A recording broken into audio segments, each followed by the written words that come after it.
నమస్కారం, వార్తలకు స్వాగతం. ముందుగా ముఖ్యాంశాలు. బీఆర్ఎస్ ముఖ్య నేతలు మీడియా సమావేశం, కాంగ్రెస్ పాలనపై ఫైర్.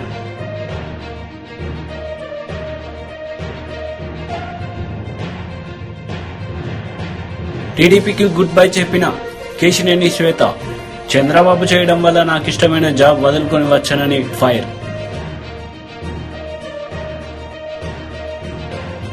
బీఆర్ఎస్ ముఖ్య నేతలు మీడియా సమావేశం నిర్వహించారు. ఈ సందర్భంగా వారు మాట్లాడారు.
కనీసం 1000-1500 మంది వస్తే హ్యాండింగ్ చేయాలి కదా. కనీసం 1500 మందికి కనీసం మీరు ఫెసిలిటీస్ కనిపించాలి కదా.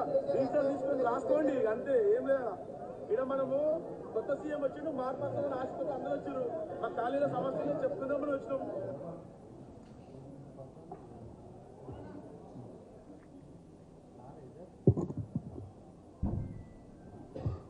అట్లనే ఇది మీరు ప్రజా దర్బారు పేరు మీద నెల రోజుల్లో సాధించినటువంటి ఘనత.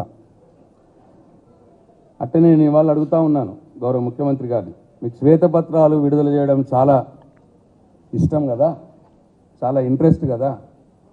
నేను డిమాండ్ చేస్తూ ఉన్నాను ఈ ప్రభుత్వాన్ని, ఈ గౌరవ ముఖ్యమంత్రి గారిని, మీరు ఇన్ని రోజులు, నెల రోజులు జరిపినటువంటి ప్రజా దర్బారులో విజ్ఞప్తులు స్వీకరించి ఎంతమంది సామాన్య ప్రజలకు మీరు న్యాయం చేసిండ్రు, ఏం న్యాయం చేసిండ్రు, ఒక శ్వేతపత్రం విడుదల చేయాలని నేను కోరుతా ఉన్నా.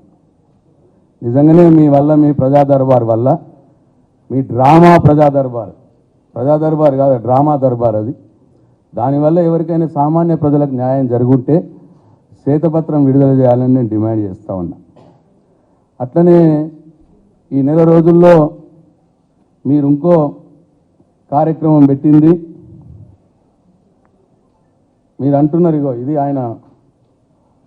ఆయన ఫేస్బుక్ వాళ్ళలో వచ్చినది, సేవకులమే తప్ప పాలకులం కాదన్న మాట నిలబెట్టుకుంటూ పాలనను ప్రజలకు చేరువ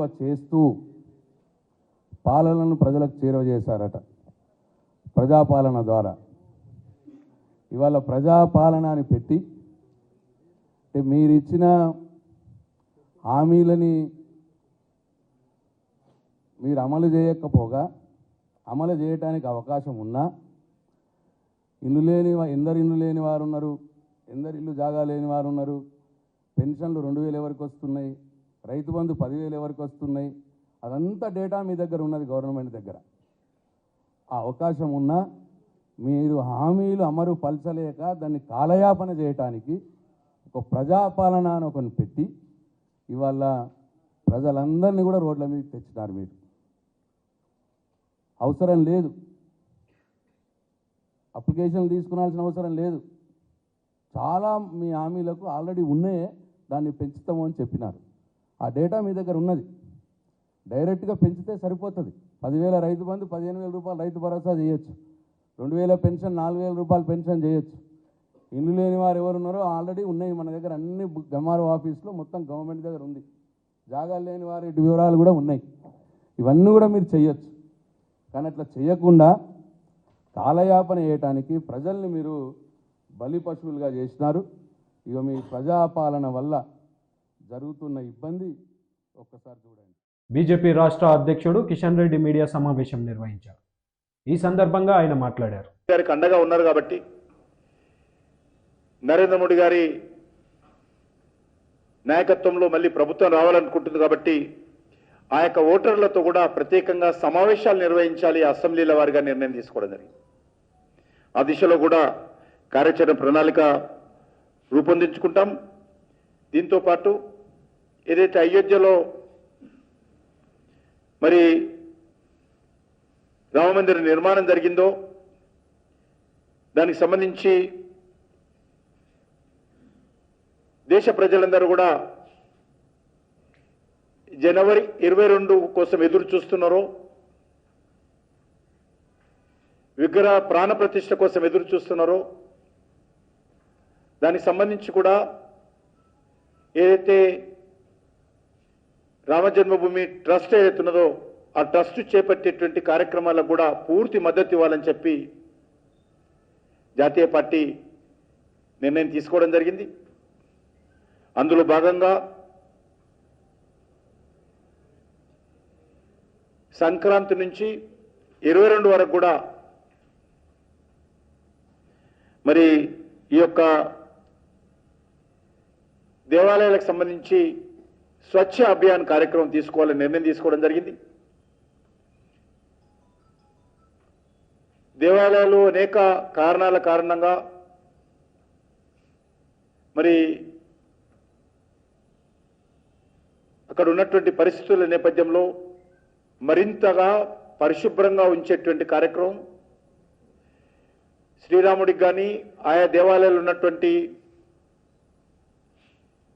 ఉన్నటువంటి పరిసర ప్రాంతాలలో మరి ఆధ్యాత్మిక భావనతో ఆ దేవాలయాలను పరిశుభ్రం చేసేటువంటి కార్యక్రమం కూడా మరి నిర్ణయించడం జరిగింది. ఆ దిశలోనే ప్రతి ఒక్క ముఖ్యమైనటువంటి నాయకుడు ఒక దేవాలయంలో కేంద్రీకరించి ఆ దేవాలయంలో స్వచ్ఛ భారత్ స్వచ్ఛ అభియాన్ కార్యక్రమం చేయాలని చెప్పి నిర్ణయం తీసుకున్నాము. ఆ దిశలోనే ఈ కార్యక్రమం ఉంటుంది.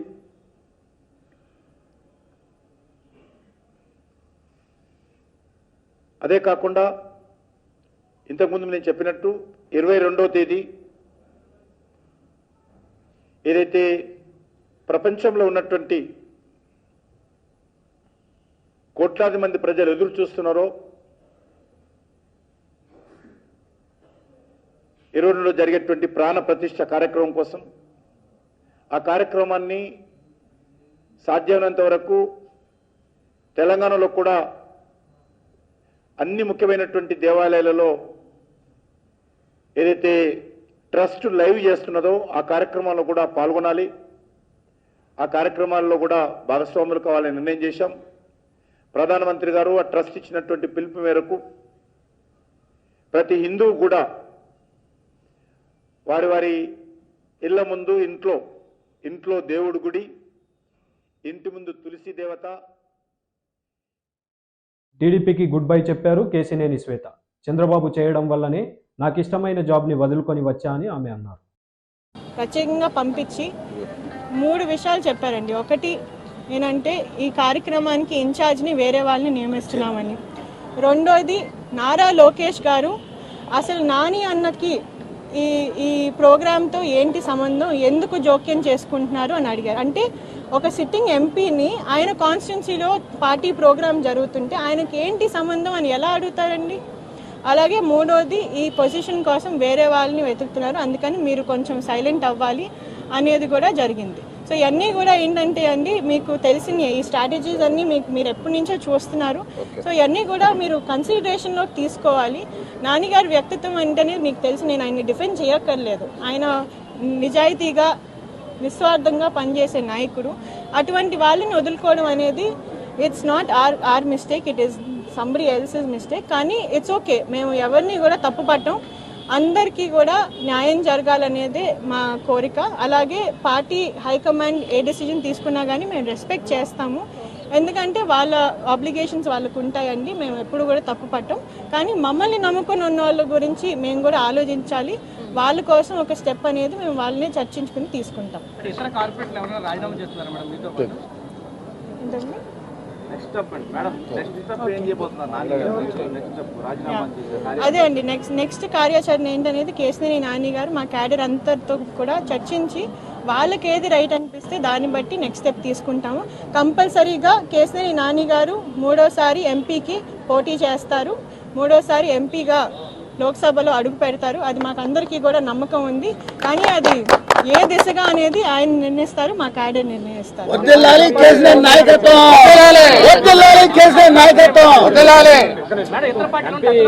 కుమార్ గారు వచ్చారు కదా, అధిష్టానం తరపున మాట్లాడారు చాలాసేపు. ఏం మాట్లాడారు అంటే అది ఆయన యాక్చువల్గా కనకమల్లి రవీంద్ర గారికి మాకు ఎంతో ఆత్మీయ సంబంధం ఉందండి. ఆయన మా వెల్ విషరు. ఆయన జస్ట్ ఇలా జరుగుతుంది అని నాన్నగారి దగ్గరికి వచ్చారు. ఏంటంటే జస్ట్ ఒక వెల్ విషర్గా ఏం జరుగుతుంది ఏంటి అనేది డిస్కస్ చేసుకోవడానికి వచ్చారే కానీ ప్లస్ ఏంటంటే ఆయన obviously he is a very respected Rajya Sabha member, he is a very fair person. ఆయన ఏంటంటే పార్టీ తరపున వచ్చింది కాదు అది, ఆయన జస్ట్ ఒక ఫ్రెండ్ లాగా కేసినేని నాని గారి దగ్గరికి వచ్చారు. అండ్ మేమందరం కూడా కూర్చుని కొంతసేపు మాట్లాడుకున్నాము. అలాగే ఈరోజు పొద్దున్న గద్దె రామ్మోహన్ గారిని నేను కలిశాను. ఆయన నాకు చిన్నప్పటి నుంచి కూడా మా అంకుల్ లాగా, ఎందుకంటే చిన్నప్పటి నుంచి వాళ్ళ ఇంట్లో నేను పెరిగాను, నేను వాళ్ళ ఇంట్లో ఆడుకునేదాన్ని నేను. సో ఆయన నేను ఫస్ట్ పాలిటిక్స్లోకి వచ్చినప్పటి నుండి నన్ను మంచిగా సపోర్ట్ చేస్తున్నారు, మంచిగా ముందుకు తీసుకెళ్తూ ఉన్నారు. మా ఎమ్మెల్యేగా నేను ఆయనతో చాలా క్లోజ్గా కార్పొరేటర్గా నేను పనిచేశాను. అందుకని ఈరోజు పొద్దున్న ఆయనకు కూడా వెళ్ళి నా నిర్ణయాన్ని నేను వ్యక్తం చేశాను. ఆ తర్వాతే ఇక్కడికి వచ్చి రాజీనామా చేశాను. ఇతర పార్టీలకు రావాలని ఆహ్వానించారు. ఇప్పుడు ఒక లాస్ట్లో చెప్తానండి, కేసినేని నాని గారు అంటే పార్టీలకు అతీతంగా చాలామంది ప్రేమిస్తారు. ఆయన వెల్ విషెస్ అనేది మొత్తం విజయవాడ ప్రాంతంలోనే కాదు, ఆంధ్ర రాష్ట్రంలో ఎక్కడైనా కానీ ఉంటారు. ఆయనకి ప్రతి పార్టీ కూడా ఫేవరబుల్గానే ఉంటుంది. కానీ ఆయన ఎటువంటి డిసిజన్ తీసుకుంటారనేది మా క్యాడర్ని బట్టి ఉంటుంది. లైక్ ఐ సెడ్, వాళ్ళందరికీ కూడా న్యాయం చేయడం అనేది మా బాధ్యత. సో ఏ పార్టీ అయినా కానీ లేకపోతే ఇండిపెండెంట్గా అయినా కానీ ఏది రైట్ డిసిజన్ అనేది కేసినేని నాని గారు మా cadre decide. Congress leader Jeevan Reddy media సమావేశం నిర్వహించారు. ఈ సందర్భంగా పలు అంశాలపై ఆయన మాట్లాడారు. కింద అల్పసంఖ్యాక వర్గం ఈర్ష్య పెరిగింది. ఎందుకు పెరిగింది? నువ్వు ఏదైతుందో చెప్పింది అమలు చేయలేకపోయినావు కాబట్టి నీ పట్ల ఏదైతుందో విశ్వాసం కోల్పోయినావు. నువ్వు దళిత బంధుని ఒక ఆశ రేకెత్తించినావు. ఆశ రేకెత్తించిన అమలు చేయలేకపోవడంతో ఏదైతుందో నీ పట్ల విశ్వాసం లోపించింది. ఆ విశ్వాసం లోపించిన కారణము నువ్వు అతి ప్రచారం చేసినావు. నువ్వు అతి ప్రచారం చేసుకొని ఏదైతుందో నువ్వు దవ్వుకున్న నువ్వు విశ్వాసం కోల్పోయినావు అని చెప్పి అంటుండే.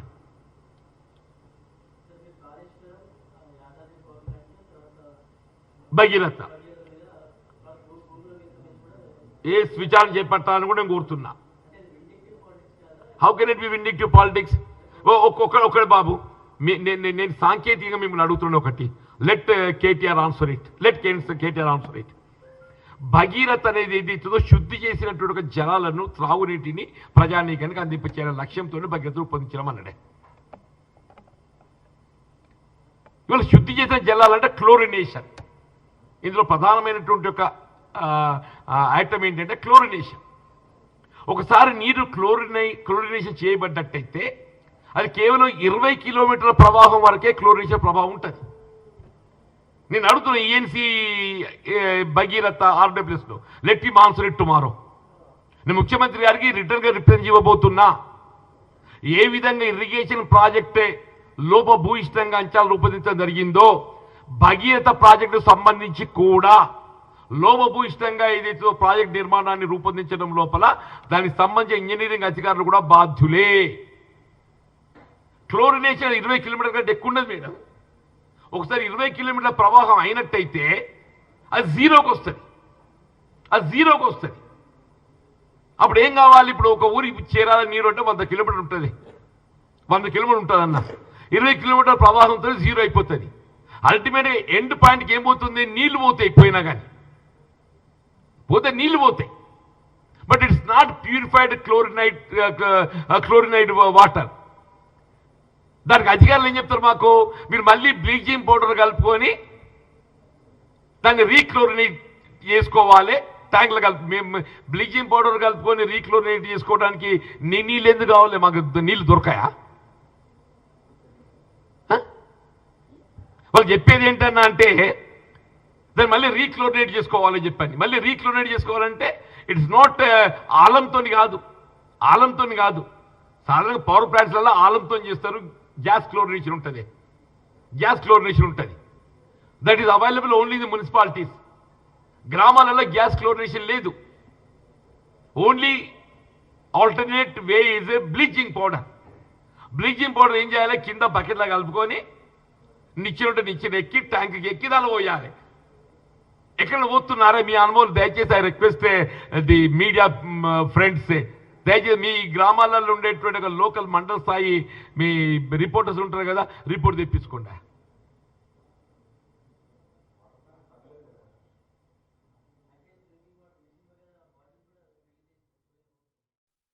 టీడీపీ జాతీయ అధికార ప్రతినిధి కొమ్మారెడ్డి పట్టాభిరామ్ మీడియా సమావేశం నిర్వహించారు.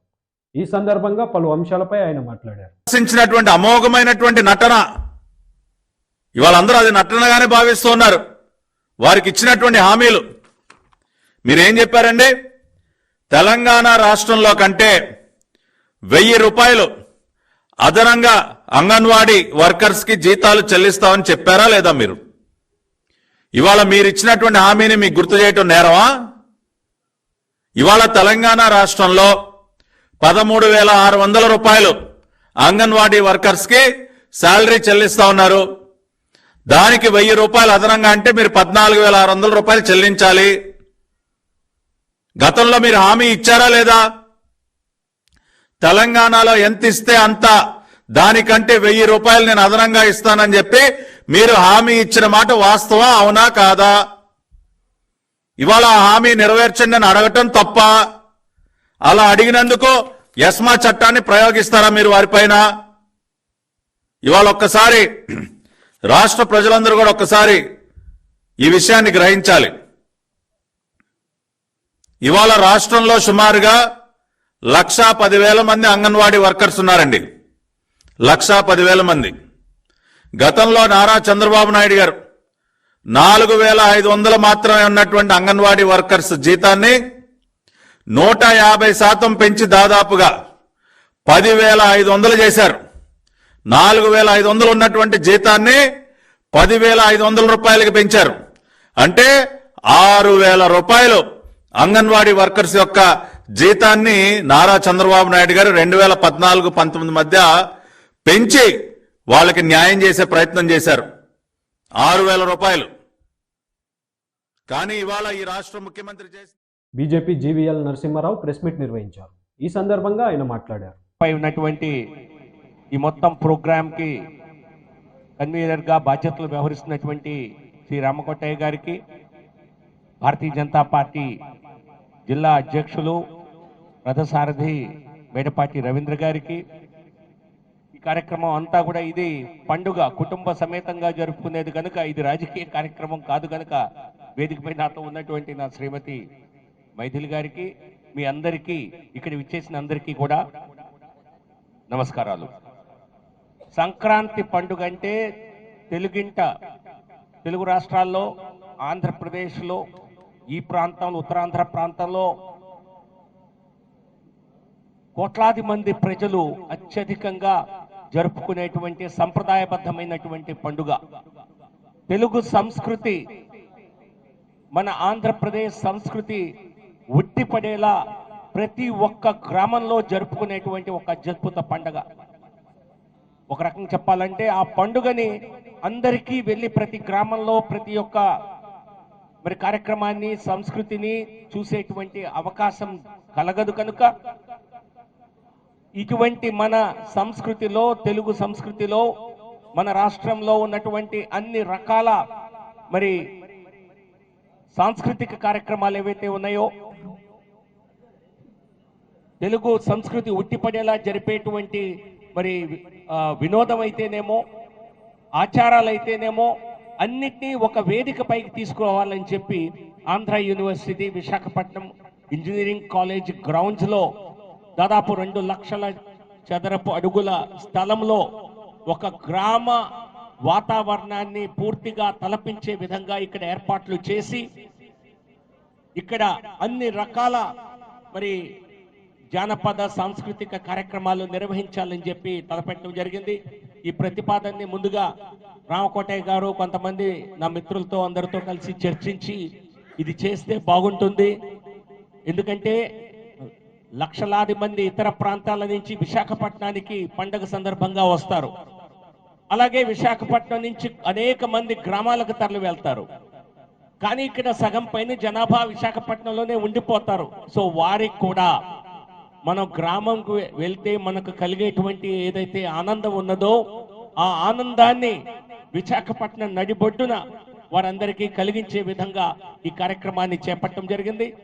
ఇది 4 రోజుల పాటు జనవరి 12 నుంచి జనవరి 15 వరకు 4 రోజుల పాటు మరి అనేక రకమైనటువంటి వినోద కార్యక్రమాలు. టీడీపీ మాజీ మంత్రి కొల్లు రవీంద్ర మీడియా సమావేశం నిర్వహించారు. ఈ సందర్భంగా వైసీపీ నేతలపై మండిపడ్డారు. లేదు వాళ్ళ ఇంకా పోలీస్ రిక్రూట్మెంట్ అన్నాడు, ఎక్కడా కూడా భర్తీ చేయనటువంటి పరిస్థితులు. ఇవాళ పెట్టుబడులు పెట్టి కనీసం ప్రైవేట్ పరిశ్రమలు వస్తాయని చెప్పి భావిస్తే వాటినన్నిటి తరిమేశాడు. పరిశ్రమలు లేవు. గతంలో చంద్రబాబు నాయుడు గారు తెచ్చినటువంటి పరిశ్రమల్ని మాఫియాలను పెట్టి గెంటేశాడు ఈ రాష్ట్రం నుంచి. ఇవాళ మరి పెట్టుబడులు లేకుండా వచ్చిన పెట్టుబడుల్ని బెదిరించి వాళ్ళు భయపెట్టి కమిషన్లకి తట్టుకోలేక వాళ్ళు రాష్ట్రం విడిచి పక్క రాష్ట్రాలకు పారిపోయినటువంటి పరిస్థితి ఉంది. మరి గతంలో తెలుగుదేశం ప్రభుత్వంలో డిఎస్సీలకు నిర్వహించాం, పోలీస్ రిక్రూట్మెంట్ చేశాం. ఇలాగ అనేక కార్యక్రమాలు తెలుగుదేశం ప్రభుత్వంలో జరిగినాయి. 4 సంవత్సరాల 9 మాసంలో ఈ రాష్ట్రంలో ఉద్యోగాలు లేవు. చంద్రబాబు నాయుడు గారు టీచర్ పోస్టులు ఇస్తే ఈరోజు డిగ్రీలు, ఇంజనీర్లు, మరి పెద్ద ఎత్తున ఉన్నత విద్య చదివినటువంటి వ్యక్తుల్ని చివరికి వాలంటీర్ ఉద్యోగాలకు పరిమితం చేసినటువంటి వ్యక్తి ఈ జగన్మోహన్ రెడ్డి అని చెప్పి ఇవాళ రాష్ట్ర ప్రజలందరూ కూడా మరి ఆలోచిస్తూ ఉన్నారు. ముఖ్యంగా సంక్షేమం అంటా ఉన్నాడు. సంక్షేమం ఎవరికి అందించారు జగన్మోహన్ రెడ్డి గారు? ఇవాళ సంక్షేమం పేరుతో దోపిడీ. ఇచ్చేది 10, కొట్టేసేది 100. ఇవాళ ఖర్చులు విపరీతంగా పెరిగిపోయినటువంటి పరిస్థితి ఉంది. ఈరోజు పన్నుల పేరుతో ప్రజల రక్తాన్ని పీల్చేస్తా ఉన్నాడు ఈ ముఖ్యమంత్రి జగన్మోహన్ రెడ్డి. ఇచ్చేది 10 మందికి ఇస్తా ఉన్నాడు, 100 మంది దగ్గర లాక్కుంటా ఉన్నాడు. ఇచ్చేది 10 రూపాయలు, 100 రూపాయలు లాక్కుంటా ఉన్నాడు. రాష్ట్రాన్ని అప్పుల పాలు చేశాడు. ఇవాళ అన్నా క్యాంటీన్లు కట్టు, పండుగ కానుక కట్టు. ఆ రోజున రాష్ట్రంలో అన్ని ప్రాంతాల్లో కూడా అన్నా క్యాంటీన్లు పెట్టి ప్రతి పేదవాడికి. కాంగ్రెస్ సీనియర్ నాయకులు బండ్ల గణేష్ మీడియా సమావేశం నిర్వహించారు. ఈ సందర్భంగా కేటీఆర్, హరీష్ రావులపై మండిపడ్డారు. హోంమంత్రి గారి దృష్టికి ప్రతి మంత్రి దగ్గరికి పోయి, సార్ మా పరిస్థితి, మాకు ఇది రావాలి, మాకు ఇంతమంది ఐఏఎస్లు కావాలి, మాకు ఇది కనీసం తెలంగాణ ఆత్మగౌరవం చెందమైన జనవరి 26 నాడు చట్టకాలనే పెట్టించారు సార్ మీరు. మా ముఖ్యమంత్రి గారు పోయి ప్రధానమంత్రి గారికి రిక్వెస్ట్ చేసి, సార్ మా తెలంగాణ గౌరవం ఇది, మాకు ఇవ్వండి సార్ లెటర్ పంపిస్తే మాకు ఓకే చేశారు. అదే ముఖ్యమంత్రి గారు చేస్తున్న పని. ఇంకేం సార్ మీరు మాట్లాడితే? మీరు ఏం కావాలి మీకు? మేము ప్రజల పరిపాలన కూడా బాగా చేయొద్దా? జనాన్ని వివేకవంతులు చేయొద్దా? జనాన్ని ప్రగతి పదం వైపు దూసుకుపోనియొద్దా? తెలంగాణ అవినీతిని అంతం చేయొద్దా? ఏం చేయమంటారు? 10 ఏళ్ళు మీరు కనీసం, నేనైతే మీరు ఓటమికి కనీసం 2 సంవత్సరాల ప్రెస్ మీట్ పెట్టరు. వీళ్ళు మామూలుగా వీళ్ళు మొత్తం ఎందుకు ఓడిపోయామని దాన్ని సమీక్షించుకుంటూ కూర్చుంటారన్న. అరే మా ఆగం పాడుగాను రోజు ఒక ప్రెస్ మీట్, ప్రతిరోజు ప్రెస్ మీట్ సార్. దేనికి? ఏం చేస్తారు సార్ మీరు? మీరు ప్రగతి భవన్ నుంచి వెళ్ళిపోయిన రోజు నుంచి ఈ రోజు వరకు చూస్తున్నా మీరు ఆ టీఆర్ఎస్ భవన్ లో కూర్చొని ప్రెస్ మీట్లు పెట్టుకోవాల్సిందే. రాబోయే 10 ఏళ్ళు, రాబోయే 10 సంవత్సరాలు మీరు టీఆర్ఎస్ భవన్ లో ప్రెస్ మీట్లు పెట్టుకోవాల్సిందే. మీరు ఈ ప్రజా ప్రభుత్వాన్ని చూసి కుళ్ళుకోవాల్సిందే. ఈ ప్రజా ప్రభుత్వం గురించి మీరు రోజు బాధపడాల్సిందే. మీరు ఏ విధమైన చేయలేరు. అధికార నియామకాల్లో కూడా సమాజం పాటించింది మా ప్రభుత్వం. ఎవ్వరికి ఎక్కడ బంధు ప్రీతి, కుల ప్రీతి, రాగద్వేషాలకు దూరంగా పెట్టి సమర్థవంతమైన నాయకుల్ని, నిజాయితీవంతమైన నాయకుల్ని నియమించింది మా ప్రభుత్వం. సగర్వంగా చెప్పుకుంటున్నాం. ప్రజల స్వేచ్ఛావాయువు పీల్చుకుంటున్నారు. అబ్బా ఎంత హాయిగా ఉందరా, బ్యూటీ ఆఫ్ డెమోక్రసీ ఎంత బాగుందిరా, కాంగ్రెస్ ప్రభుత్వం ఎంత పరిపాలిస్తుందిరా, ఇందిరమ్మ రాజ్యం అంటే ఇదే కదా, సోనియమ్మ కన్న కళ్ళు ఇదే కదా, సోనియమ్మ అందుకనే కదా తెలంగాణ రాష్ట్రాన్ని ఇచ్చింది, మన్న పరిపాలించుకోవడానికి కదా తెలంగాణ ఇచ్చింది మాట్లాడుతున్నాం. అంత జనమందరూ చెప్పుకుంటున్నారు సార్. ఈ రోజు మేము ఎవరి దగ్గర బానిసత్వంగా ఉండలేదు. మీ దగ్గర ఏ బానిస బతుకురు కదా సార్. 10 సంవత్సరాలు తెలంగాణ ప్రజలందరూ బానిస బతుకుని తెంచుకొని వచ్చారు. హరీష్ అన్న మీరు 10 సంవత్సరాల పాటు మంత్రిగా చేశారు. దయచేసి ఆత్మసాక్షిగా గుండె మీద చేసుకొని చెప్పండి. మీరు నిజం చెప్పండి. ప్రభుత్వం రేవంత్ రెడ్డి గారు అద్భుతంగా చేస్తున్నారా చేయట్లేదా, పరిపాలన బాగుందా లేదా, మీరు మనస్సాక్షి మీరు క్వశ్చన్ చేసుకొని మీరు మాట్లాడండి. ప్రతిరోజు ఏదో విమర్శించాలి. ఎందుకు ఇస్తారు సార్ మీకు ఎంపీ సీట్లు? ఒక్క సీటు కూడా టీఆర్ఎస్ గెలవు బీఆర్ఎస్ గెలవదు సార్. నేను చెప్తున్నా రాసుకోండి. ఒక్క సీటు కూడా గెలవదు. రండి మీ ఓడిపోయిన మంత్రులు అందరూ వచ్చి మీరందరూ వచ్చి మీకు దమ్ముంటే అందరూ వచ్చి ఒక్కొక్క పార్లమెంట్ లో పోటీ చేయండి. అందరూ రండి. ఎంతమంది గెలుస్తారు చూద్దాం. ఒక్కడు ప్రజలు కోరుకుంటున్నారు కాంగ్రెస్ ప్రభుత్వాన్ని. ఈ రోజు ఢిల్లీలో ప్రతిపక్షంలో ఉన్నాం, రేపు అధికార పక్షంలోకి రాబోతున్నాం. ఢిల్లీలో కూడా మేము ఏం చేస్తారు సార్? మీరు టీఆర్ఎస్ ఎంపీలు గెలిచి ఏం చేస్తారు సార్? అక్కడ ఏం చేస్తారు సార్? ఈ 10 ఏళ్ళు ఎందుకు పోలేదు సార్? ఈ 10 ఏళ్ళు హైదరాబాద్ ఢిల్లీ ఫ్లైట్లు అంతేనా? ఈ 10 సంవత్సరాలు హైదరాబాద్ ఢిల్లీ ఫ్లైట్లు లేవా? ట్రాన్స్పోర్ట్ అయినా అయిపోయిందా? ఈ 30 రోజులకే ట్రాన్స్పోర్ట్ వచ్చిందా?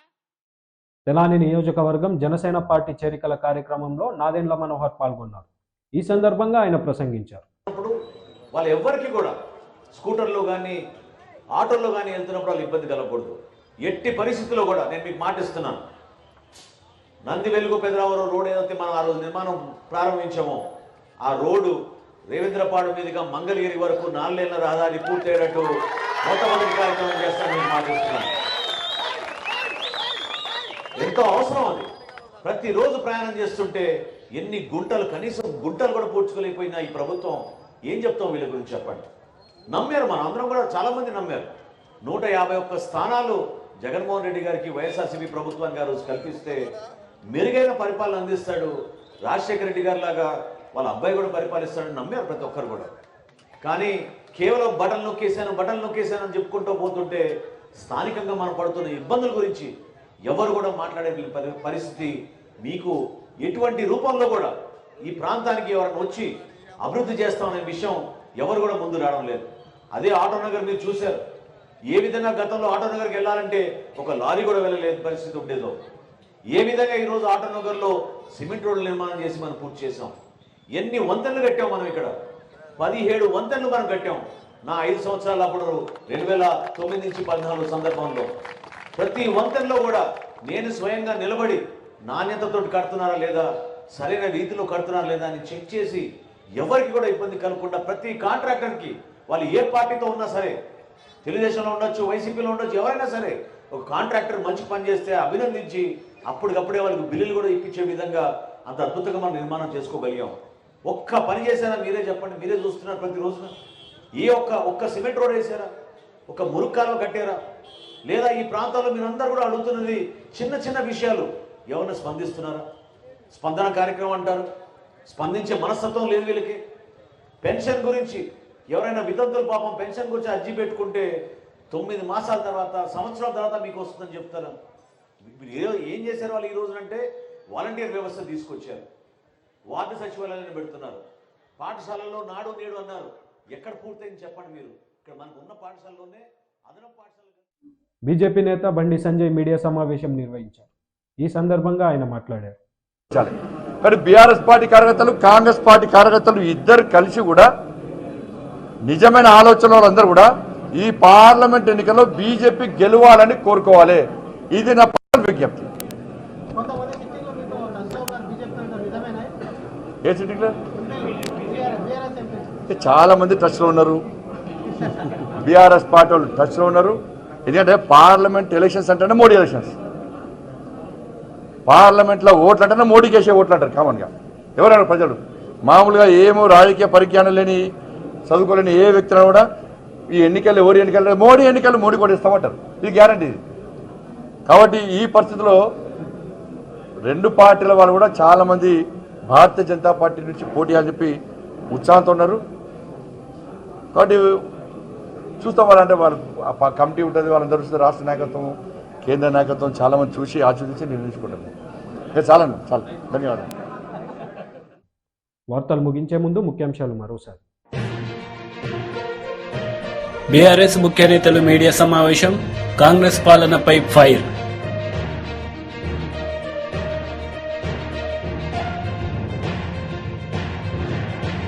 టీడీపీకి గుడ్ బై చెప్పిన కేశినేని శ్వేత, చంద్రబాబు చేయడం వల్ల నాకు ఇష్టమైన జాబ్ వదులుకొని వచ్చానని ఫైర్. ఈ వార్తలు ఇంతటితో సమాప్తం. తిరిగి ప్రసారం అయ్యే వార్తల్లో మళ్ళీ కలుద్దాం. అంతవరకు సెలవు. నమస్తే.